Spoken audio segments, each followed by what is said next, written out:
भारत के पूर्व उपराष्ट्रपति हामिद अंसारी साहब एक बार फिर से सुर्खियों में आ गए हैं। वैसे हमेशा गलत तरीके से और गलत बयानबाजी की वजह से हामिद अंसारी सुर्खियों में आते रहे हैं और इस बार भी मामला कुछ ऐसे ही है। हामिद अंसारी साहब के पाकिस्तानी मित्र, पाकिस्तान के पत्रकार नुसरत मिर्जा ने जो बयान दिया है उसके बाद से चर्चाएं तेज हो गई हैं। पाकिस्तान के पत्रकार नुसरत मिर्जा ने कहा है भारत में आईएसआई के लिए जासूसी करने आए थे और ये संभव हो पाया उस वक्त के उपराष्ट्रपति हामिद अंसारी साहब की वजह से। हामिद अंसारी भारत के लिए एक ऐसा बला है जिसने हमेशा देश को छला है। और आज की इस रिपोर्ट में हम बात ये भी करेंगे कि कांग्रेस पार्टी भारत के लिए कितना खतरनाक है और किस तरीके से घातक साबित हुई है हर समय में हर वक्त। नमस्कार, जय हिंद, मैं हूं धनजीव तिवारी, आप देख रहे हैं highlights news media. Hamid Ansari साहब देश के एक ऐसे मुस्लिम व्यक्ति हैं जो भारत में लंबे समय तक संवैधानिक पदों पे आसीन रहे हैं और उसके बाद उन्हें लगता है कि भारत में मुस्लिम सुरक्षित नहीं है। हामिद अंसारी साहब कितनी खराब मानसिकता के साथ अपने जीवन को बिता रहे हैं भारत में और भारत के प्रति कितनी बेकार की सोच रखते हैं, हम इस पे बात करेंगे। हामिद अंसारी साहब लंबे समय तक संसद के मेंबर हैं, अलग अलग मंत्रालय को संभाले भी हैं और अलग अलग जगहों पे काम भी किए हैं। उसके बाद भी हामिद अंसारी साहब 10 साल तक भारत के उपराष्ट्रपति रहे। इतना ही नहीं, हामिद अंसारी साहब जो है वो देश की तरफ से अलग अलग देशों में राजदूत रहे और भारत का प्रतिनिधित्व किए हैं। उसके बाद जैसे ही हामिद अंसारी साहब अपने उपराष्ट्रपति के पद से निकले, उन्होंने देश में आग लगाने वाली बयानबाजी कर दी और उन्होंने अपने किताब में लिख दिया कि भारत का मुसलमान भारत में सुरक्षित नहीं है। अब जब ये हामिद अंसारी से किसी पत्रकार ने पूछ लिया कि आप इतने वर्षों तक संवैधानिक पदों पे आसीन रहे और देश के उपराष्ट्रपति रहे और अलग अलग देशों में भारत के राजदूत रहे, क्या आप उस वक्त सुरक्षित नहीं थे? नतीजा ये हुआ कि हामिद अंसारी सब चिढ़ गए और उसके बाद इंटरव्यू छोड़कर भाग निकले क्योंकि किसी ने उनकी दुखती रग पे हाथ रखते हुए सच पूछ दिया था जिसका जवाब हामिद अंसारी साहब के पास बिल्कुल नहीं था।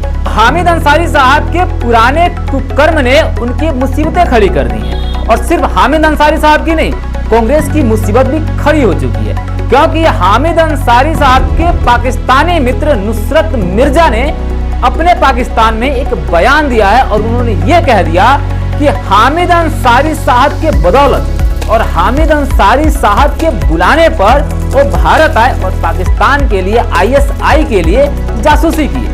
हालांकि अब कोई भी कह सकता है कि अगर कोई व्यक्ति पाकिस्तान से आ रहा है तो फिर जासूस कैसे हुआ, तो इसका जवाब यह है कि जो पाकिस्तानी होते हैं वे लोग भारत के सिर्फ 3 राज्यों में ही जा सकते हैं, लेकिन नुसरत मिर्जा को स्पेशल छूट दिया गया और भारत के 5 राज्यों का दौरा किया और ये सब कुछ संभव हो पाया उस वक्त के तत्कालीन उपराष्ट्रपति हामिद अंसारी साहब की वजह से। हालांकि अब सब लोग ये कह रहे हैं कि क्या हामिद अंसारी साहब को पाकिस्तान से प्रेम है या आतंकवाद से प्रेम है? इसका जवाब आप खुद से ढूंढ लीजिए, हो सकता है कि जवाब में दोनों चीजें मिल जाए। लेकिन हामिद अंसारी साहब की जो करतूत है भारत के खिलाफ वो इतना ही नहीं है।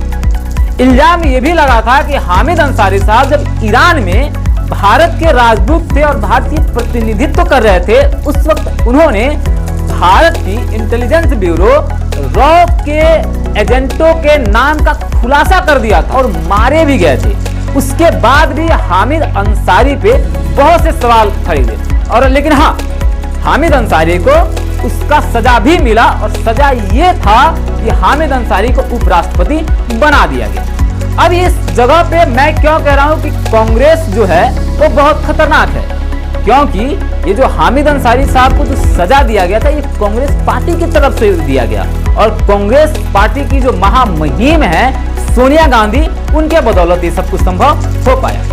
अब सभी लोग एक और सवाल खड़े करें कि क्या कांग्रेस पार्टी या हामिद अंसारी साहब को पाकिस्तान से, पाकिस्तानियों से और क्या आतंकवादियों से हमदर्दी है? तो इसके जवाब के लिए आपको एक किताब का साक्ष्य देना चाहेंगे।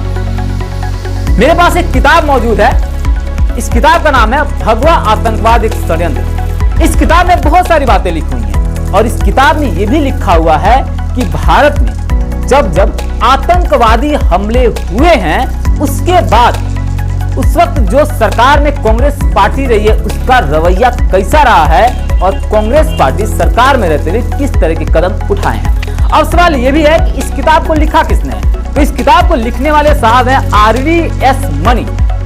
ये कौन है? ये साहब लंबे समय तक भारत के गृह मंत्रालय में अधिकारी के पद पे कार्य किए हैं और इसमें बहुत बेहतरीन ढंग से लिखा गया है कि किस तरीके से जब 2008 में मुंबई में पाकिस्तानी हमले हुए थे उस वक्त भारत के गृह मंत्रालय ने बहुत ढीला ढाला रवैया अपनाया था और उस वक्त भी ये RVS मनी साहब भारत के गृह मंत्रालय में कार्यरत थे। तो अगर आप भारतीय हैं और आपका दिल, आपका ईमान भारत के लिए धड़कता है और भारत को लेकर आप चिंतित हैं तो इस किताब को जरूर पढ़ें। कांग्रेस के चरित्र के बारे में आपको पता जरूर चल पाएगा और आपको मालूम चल जाएगा कि कांग्रेस भारत के लिए कितनी खतरनाक रही है। एक और बहुत अहम बात है और यह है कि भारत में जब जब आतंकवादी हमले हुए हैं तब तब भारत में कांग्रेस की सरकार रही है।